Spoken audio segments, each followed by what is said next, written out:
Terima kasih moderator. Saya akan menanggapi apa yang tadi sudah disampaikan oleh narasumber mengenai dendritic cell. Saya sungguh berbahagia karena begitu majunya Rumah Sakit Pusat Angkatan Darat Gatot Subroto selaku Rumah Sakit Kepresidenan mampu menunjukkan jati diri di dalam pengembangan ilmu pengetahuan, khususnya membuat dendritic cell vaksin imunoterapi atau vaksin Nusantara.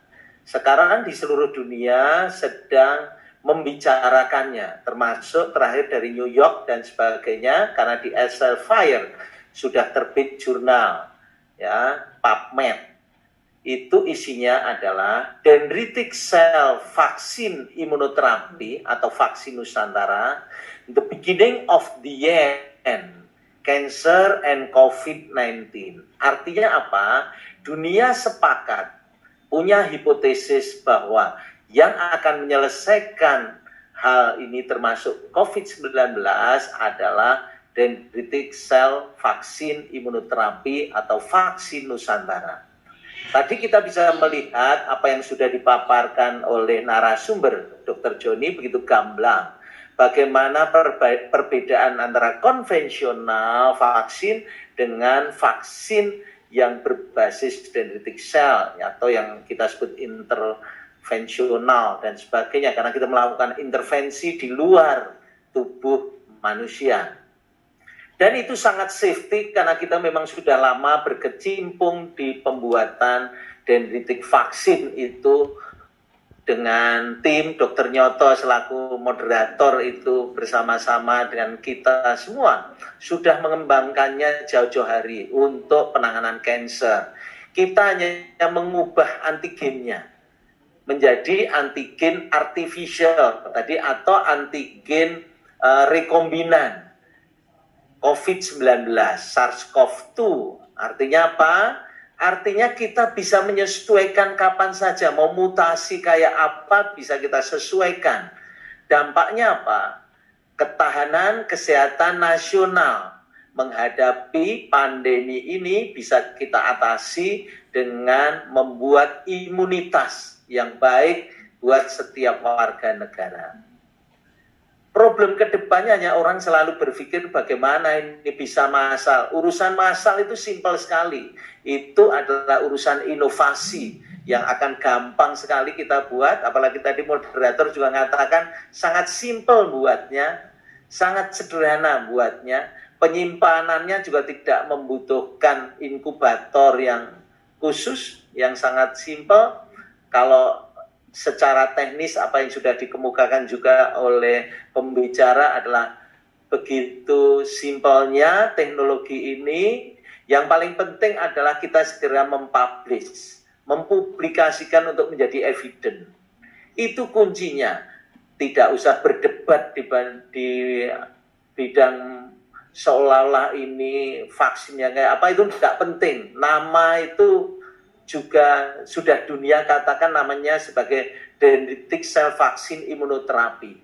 Kalau kita menyebutnya yang gampang di Indonesia ya vaksin Nusantara. Dan itu betul-betul karya yang memang sudah dirintis oleh TNI Angkatan Darat khususnya RSPAD Gatot Subroto. Kalau tidak salah kita 2015 sudah memulainya ya Mas Yoto ya. 2015 kita sudah memulainya, jadi bayangkan. Kita sudah punya teknologinya, kita tinggal mengembangkannya, dan kita bisa menjadi negara pertama di dunia yang mengembangkan dendritic cell vaksin imunoterapi yang dunia juga sudah menyetujui menjadi atau menghipotesiskan untuk menjadi the beginning of the end, mulai untuk mengakhiri COVID-19. Soal hipotesisnya nanti diterima, H0 itu diterima atau ditolak, itu tidak ada persoalan. Yang paling penting adalah kita buktikan dengan riset, dan kemampuan RSPAD ini di bidang riset sudah tidak meragukan lagi. Dan kita bersyukur teman-teman di RSPAD begitu sangat effort dan sangat sangat profesional untuk mengembangkannya. Saya sangat bangga pernah duduk di RSPAD dan saya akan terus bangga mengenang semua junior saya begitu bekerja sangat antusias, dipimpin oleh KRSPAD, dan saya yakin organisasi ini bisa mencetuskan solving atau pemecah permasalahan yang sekarang melanda dunia. Kalau tidak dimulai dari sekarang, kapan lagi?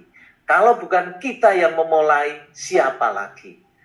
Menurut saya itulah yang harus kita gaungkan. Kalau secara teknis simpel, nanti kita bisa ajarkan semua ya Pak Nyoto ya, mengenai teknis pembuatan dendritic cell vaksin itu sangat mudah, sangat simpel, bisa diterapkan. Kebetulan saya dan juga teman-teman sebagian yang ada di sini sudah menjadi relawan dan kita bisa merasakan efek imun yang kita peroleh dari vaksinasi Nusantara, produk kita sendiri, dan rasanya enak.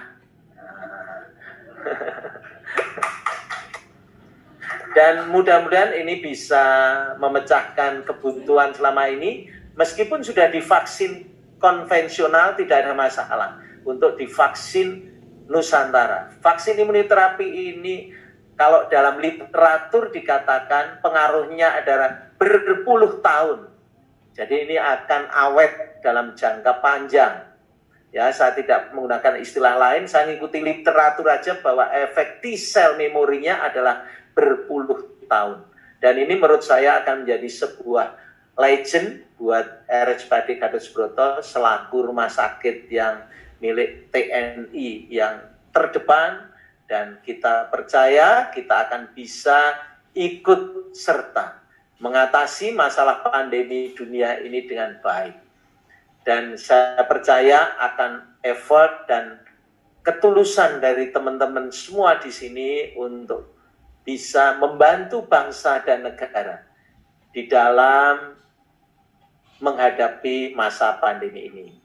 Terus berjuang, Dr. Joni dan tim, dan juga Mas Nyoto dan semua yang ada di sini, dipimpin oleh KRSPAD, Dr. Budi, legend Dr. Budi, untuk terus, jangan takut, jalan terus ke depan.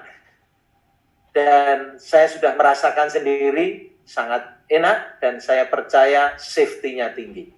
Karena itu, terus kerjakan secepatnya untuk kita bisa masuk ke uji klinis 3, sehingga kita bisa segera memaparkannya ke dunia. Dan mudah-mudahan dari hasil yang sebelumnya uji klinis 1 dan 2, kita akan segera publikasikan secara internasional, dan mudah-mudahan diridhoi oleh Tuhan Yang Maha Kuasa, dan kita semua diberkahi di dalam berjuang mengatasi pandemi bersama-sama dengan rakyat, bangsa, dan negara, dan juga bersama umat manusia di dunia.